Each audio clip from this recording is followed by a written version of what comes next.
Olá! Hoje a gente vai desvendar dois pilares que são, assim, essenciais em qualquer caso criminal: o resultado e o nexo causal.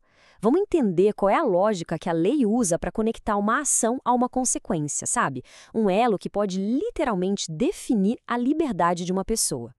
E para começar, vamos direto para um quebra-cabeça clássico do direito penal. Imagina só a cena. Uma pessoa é baleada, mas ela morre num acidente de ambulância, a caminho do hospital. E aí? Quem é o responsável e responsável pelo quê? A resposta pode não ser tão óbvia quanto parece e depende de uma análise bem cuidadosa. Guarda essa pergunta aí porque a gente vai responder junto no final. Então, para a gente resolver esse quebra-cabeça, a primeira peça que a gente precisa entender é o conceito de resultado. O que exatamente a lei considera como o resultado de um crime? Pois é, o ponto crucial é que, para a lei, resultado vai muito além daquilo que a gente pode ver ou tocar. Ele tem, digamos, duas faces: a mudança física no mundo e também a ofensa a um valor que a sociedade protege, como a vida, a liberdade, o patrimônio. Entender isso é o primeiro passo para classificar um crime direitinho. Agora, o que é bem interessante aqui é essa distinção. O resultado naturalístico é a mudança física, um objeto quebrado, uma pessoa ferida, algo concreto. Já o resultado jurídico é a lesão ao bem que a lei protege.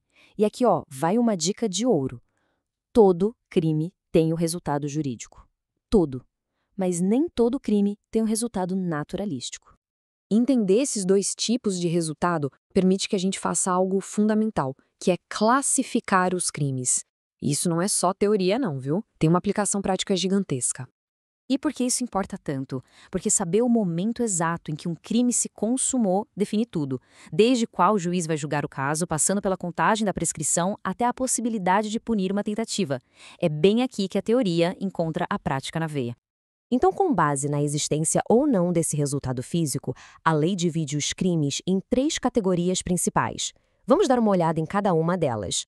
Primeiro, os crimes materiais. Esses são os mais intuitivos, mais fáceis de pegar.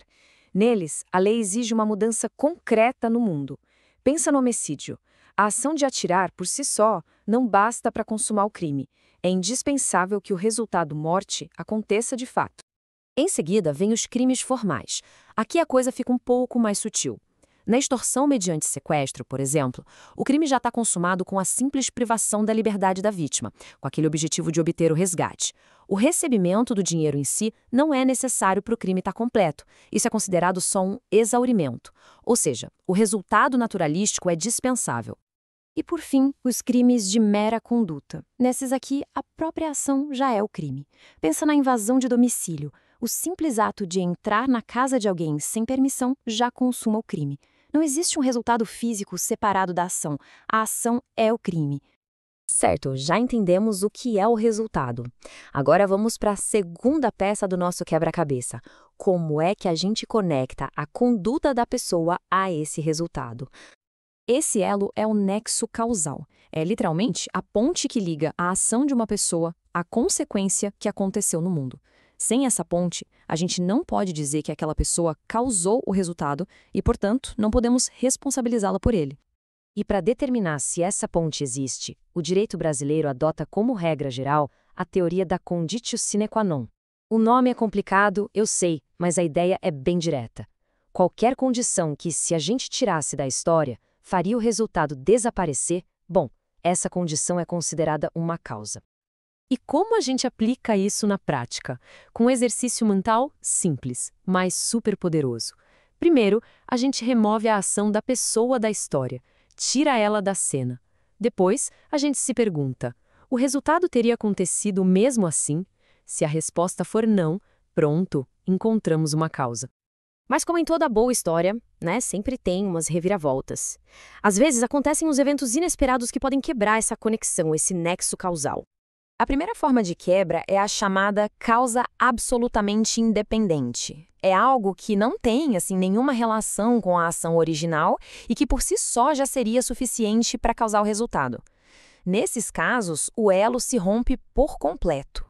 Esse exemplo aqui ilustra a ideia perfeitamente. Se a vítima ia morrer do coração naquele exato momento, com ou sem o tiro, a ação de atirar não foi a causa da morte.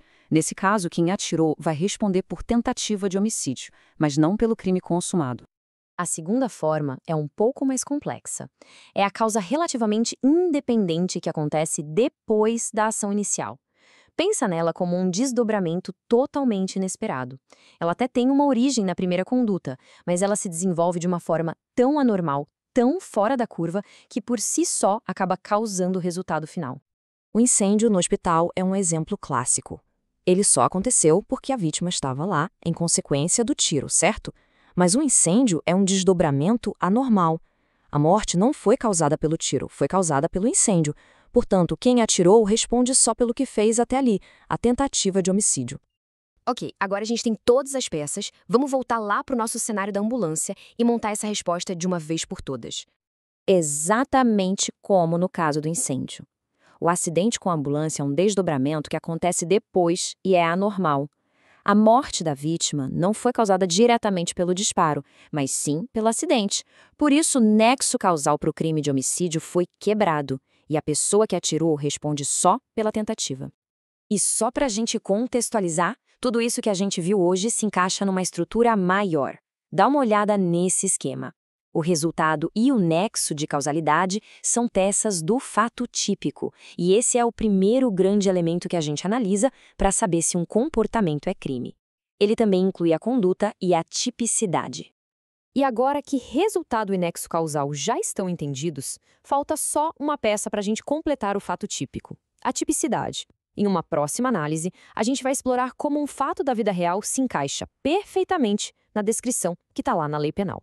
Para terminar, fica aqui uma reflexão. Ao limitar a responsabilidade com base nesses conceitos todos, a lei busca ser justa. Mas será que ela sempre acerta?